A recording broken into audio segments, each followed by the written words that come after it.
Hello, नमस्कार दोस्तों। मेरा नाम राहुल सागर है और स्वागत है आप सभी का मेरे YouTube channel study with Rahul Sagar में। देखिए, एक बहुत ही इम्पोर्टेंट टॉपिक आप सभी को पता होगा जो ग्रीन रेवोल्यूशन लेकर के आए थे इंडिया में, जिनका नाम एम एस स्वामीनाथन है। उनका निधन हो चुका है और इसी के बारे में हम आज बात करने जा रहे हैं। अ, सबसे पहले हम जानेंगे कि एम एस स्वामीनाथन थे कौन और उनका किस तरीके से संबंध था हरित क्रांति को लेकर के। ठीक है, थोड़ा सा ग्रीन रेवोल्यूशन के बारे में भी जानेंगे, थोड़ा नहीं बहुत कम समय में बहुत बहुत जानकारी। और वहीं पर देखे जाए तो एम एस स्वामीनाथन के बारे में सारी इंपॉर्टेंट डिटेल्स हम पता करेंगे इस वीडियो में। तो चलिए दोस्तों, शुरू करते हैं आज के अपने वीडियो को। हाँ, सबसे पहले द एम एस स्वामीनाथन, जिनका जन्म 7 अगस्त 1925 में हुआ था। ठीक है, और जो उनकी डेथ है अभी कब हुई थी, ये 28 सितंबर 2023 को हो गई है, अभी कल।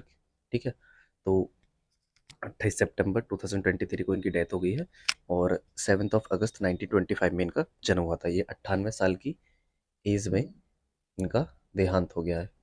इतना 98 की एज में। ठीक है, चलिए बात कर लेते हैं। इनका जो फुल नेम था वो था एम एस स्वामीनाथन, मतलब कि मनकोम्बू संबा स्वामीनाथन। जो आप देख सकते हैं यहाँ पर ऊपर, ये ये है मनकोम्बू संबा स्वामीनाथन। ठीक है, 7 अगस्त 1925 टू 28 सितंबर 2023। ये कौन थे? ये एक एग्रीकल्चर साइंटिस्ट थे, मतलब कृषि के क्षेत्र में इनका बहुत बड़ा योगदान रहा है।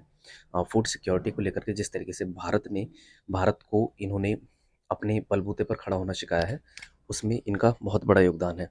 ठीक है, ये कौन थे? एग्रीकल्चर साइंटिस्ट थे, मतलब कि एक कृषि वैज्ञानिक थे। इन्होंने गेहूँ की प्रजाति, जो ये फेमस थे, इन्होंने गेहूँ की इस तरह की एक प्रजाति का जन्म किया था, एक विकास दिया था, जिससे कि आज जो स्थिति है भारत की, कि जिस टाइम पर इन्होंने गेहूँ की प्रजाति का विकास किया था, जिससे कि बहुत ज़्यादा प्रोडक्शन हो सके, उस समय पर इंडिया जो था वो बहुत बड़े फेमाइन से गुजर रहा था, अकाल से गुजर रहा था, भूखमरी से पीड़ित था। लेकिन आज के समय में इन्हीं की बदौलत है जिससे कि इंडिया ना कि अपना ही पेट भरता है बल्कि दूसरे देशों को इम्पोर्ट भी करता है। ठीक है ना, तो इम्पोर्ट नहीं मतलब एक्सपोर्ट। ठीक है, तो इन्हें known as the father of green revolution in India, इन्हें father of green revolution in India, मतलब भारत में हरित क्रांति के जनक के रूप में इन्हें जाना जाता है। ठीक है, एंड साइंस एंड इंजीनियरिंग के क्षेत्र में इन्हें, मतलब विज्ञान और अभियांत्रिकी के क्षेत्र में इन्हें 3 अवार्ड, जो 3 महत्वपूर्ण अवार्ड हैं इंडिया में, वो मिल चुके हैं। पद्मश्री इन्हें मिला था 1967 में। और वहीं पर बात करें पद्म भूषण की, तो पद्म भूषण मिला था इन्हें 1972 में। फिर उसके बाद पद्म विभूषण 1989 में इनको मिला था। ठीक है, ये फेमस क्यों हुए थे? क्योंकि इन्होंने उच्च उत्पादन वाले गेहूं की प्रजाति का विकास किया था, जिसको हम आगे अभी थोड़ा जानेंगे। ठीक है, इन्होंने अपने करियर की जो स्टार्ट की थी, मतलब ये आईपीएस मतलब यूपीएससी का एग्ज़ाम क्लियर किया था इन्होंने, और उसके बाद ये क्या बन गए थे? आईपीएस, मतलब कि इंडियन पुलिस सर्विस में। लेकिन इनका जो रुझान था, मतलब इनकी जो रुचि थी, वो किसकी तरफ था? वो ये एग्रीकल्चर की तरफ। ये इन्होंने काफ़ी समय से, मतलब बचपन से ही इन्होंने अपने एग्रीकल्चर क्षेत्र में कुछ ना कुछ बड़ा करना चाहते थे। लेकिन शुरुआत में इनको जो करियर की शुरुआत हुई थी वो हुई थी एज ए आईपीएस। बट इन्होंने क्या किया, 1942 1943 में इन्होंने अपना फील्ड चेंज कर लिया, जिससे कि ये एग्रीकल्चर की तरफ चले गए। ठीक है, तो इनका एग्रीकल्चर की तरफ जाने का एक बहुत बड़ा कारण ये था कि आपने सुना होगा 1943 में बंगाल का फेमाइन हुआ था, मतलब बंगाल में सूखा पड़ गई थी हमारे देश में। इस तरह की कंडीशन आ गई थी कि हमारे देश में भूखमरी से काफ़ी सारे लोग मर चुके थे और उनकी संख्या करीबन 30 लाख से अधिक थी। कितनी थी? 30 लाख से अधिक थी। और यही एक मोटिवेशन का कारण था, बंगाल फेमाइन, जिसकी वजह से जो एम एस स्वामीनाथन जी थे, उनकी जो रुचि थी, इन्होंने अपने फील्ड को चुना, मतलब एग्रीकल्चर के फील्ड में ये गए। ठीक है, तो 30 लाख लोग से अधिक भी मर गए थे। ये तो एक आंकड़ा था, बट जो आंकड़ा था, ठीक है, लेकिन इससे भी ज़्यादा हो सकते हैं बिकॉज ऑफ फूड सप्लाई। क्योंकि इस समय क्या हुआ था, जब ये 30 लाख लोग मर गए थे, बंगाल फेमन क्यों आया था? क्योंकि इस समय हमारे देश पर अंग्रेज़ों का राज था। ठीक है, और उस समय वर्ल्ड वॉर सेकंड भी चल रहा था। और वर्ल्ड वॉर सेकंड में जो सेना ब्रिटिश की लगी हुई थी, ये यहाँ से क्या करते थे, जो इंडिया का फूड होता था, जो इंडिया का फूड प्रोडक्शन होता था, हालांकि उस समय कम था, लेकिन उस कम में से भी ये क्या करते थे ब्रिटिश लोग, जो इनके सोल्जर्स वगैरह लग रहे थे, उनके लिए यहाँ से खाना बेचते थे, मतलब यहाँ से फूड बेचते थे, जिसकी वजह से हमारे इंडियन लोगों को बहुत ज़्यादा फूड क्राइसिस का सामना करना पड़ा। ठीक है, तो ये चीज़ थी क्योंकि इनकी वजह से जो वर्ल्ड वॉर सेकंड चल रहा था और उनमें जो इनकी सेना थी, सोल्जर्स लग रहे थे, ये इंडिया से उनको फूड भेजते थे, और लेकिन इन्होंने ध्यान नहीं दिया जो इंडिया में लोग मर रहे थे। ठीक है, तो जिसकी वजह से एक मेन कारण था कि जो MS स्वामीनाथन जी थे, उन्होंने अपने फील्ड में जाने का काम लिया, मतलब इन्होंने अपने फील्ड में गए एग्रीकल्चर में, और वहाँ पर काफ़ी सारे शोध रिसर्च वगैरह की, जिनके आगे हम बात करेंगे।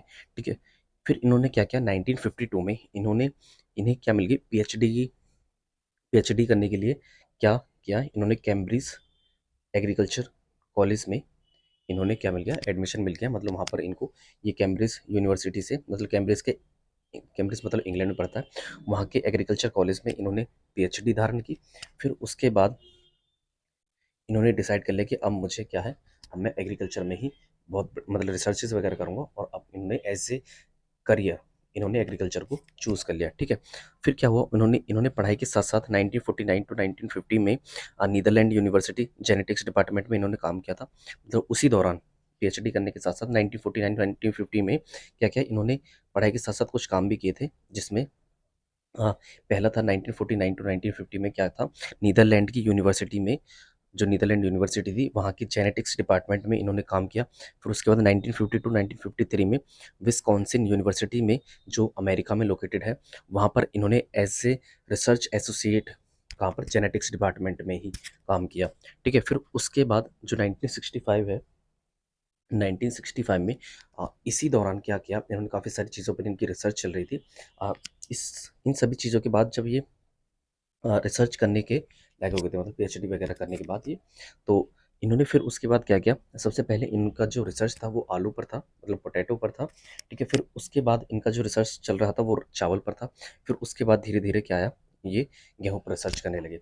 इनकी रिसर्च करने के बाद क्या हुआ, आलू का प्रोडक्शन भी बढ़ा, ठीक है, साथ साथ चावल का प्रोडक्शन भी बढ़ा था, लेकिन गेहूं के प्रोडक्शन को बढ़ाने के लिए इन्हें साथ लेना पड़ा था नॉर्मन बोरलॉग का। अगर आप इस नाम से परिचित नहीं हैं, तो मैं आपको बता दूं, नॉर्मन बोरलॉग, उन्हें विश्व में हरित क्रांति का जनक माना जाता है। ठीक है, मतलब ग्रीन रेवोल्यूशन इन वर्ल्ड। ठीक है, जो कौन थे, नॉर्मन बोरलॉग।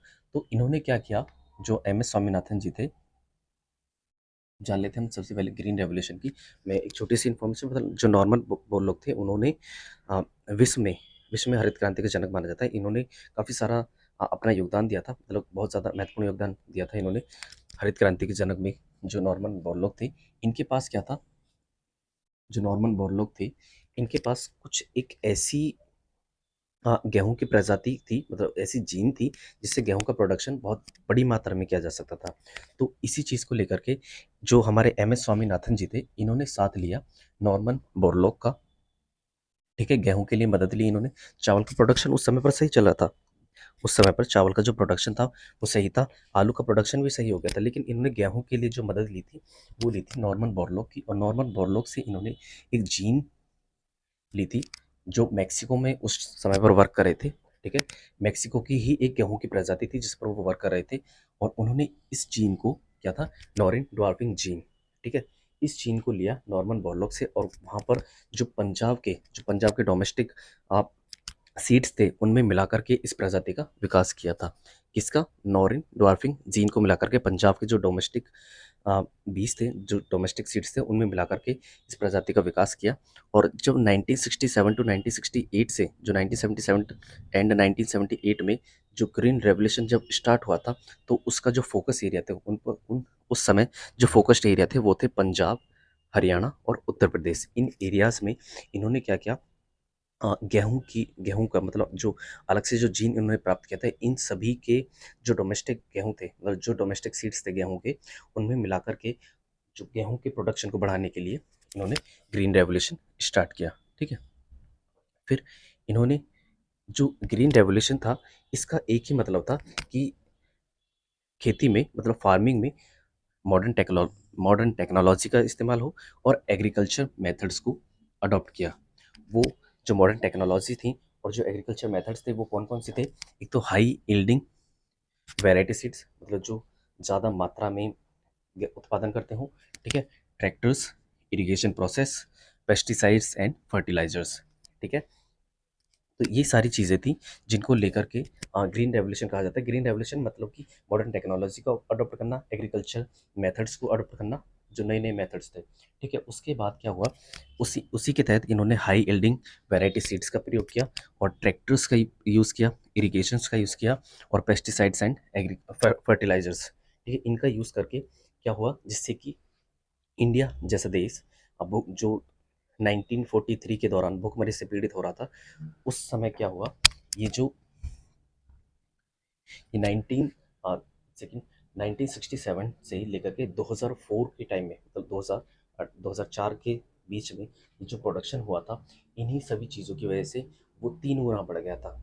जो भारत पहले 1 गुना, मतलब सपोज दैट अगर 1 किलो गेहूँ 1967 के दौरान अगर भारत उगा पा रहा था, तो उस समय 2004 के समय आते आते इन्होंने 3 केजी गेहूँ उगाना शुरू कर दिया था। मतलब इसकी जो मात्रा थी, जो वो गेहूँ उगा रहे थे, उसमें 3 गुना बढ़ोतरी हो गई थी, जिसकी वजह से ये हो गई थी एम एस स्वामीनाथन जी की वजह से। क्योंकि इन्होंने जो मैक्सिको की एक गेहूं की प्रजाति थी, उन्होंने मिलाकर के जो डोमेस्टिक सीड्स थे उनमें मिलाकर के इन्होंने इस तरह की प्रजाति का विकास किया, जिससे कि भारत ऐसी एक क्रूर अवस्था से निकल करके बाहर निकल करके आया। और आज के समय की अगर हम बात करें, तो आज के समय में एक ऐसी स्थिति है, अगर भारत अपना पेट भरने के साथ साथ दूसरे देशों का भी पेट भर रहा है, ठीक है ना, फूड सिक्योरिटी को लेकर के। तो अगर किसी तरीके का प्रतिबंध अगर भारत द्वारा फूड को लेकर के लगा दिया जाता है, तो काफ़ी सारा जो ये जो मैटर है वो इंटरनेशनल बन जाता है, ठीक है ना। तो एक तरीके से जो ग्रीन रेवोल्यूशन था, उसे वीट इंक्रीज टाइम ही माना जाता है, मतलब कि इसे वीट रेजोल्यूशन ही माना जा सकता है, वीट रेवोल्यूशन, ठीक है। तो ये थी हमारी आज की वीडियो। आई होप आपको वीडियो पसंद आई होगी। तो ये सारी जानकारी हो गई, ये छोटी सी इन्फॉर्मेशन थी कम समय में और बहुत ज़्यादा जानकारी, ठीक है ना, तो आप समझ सकते हैं।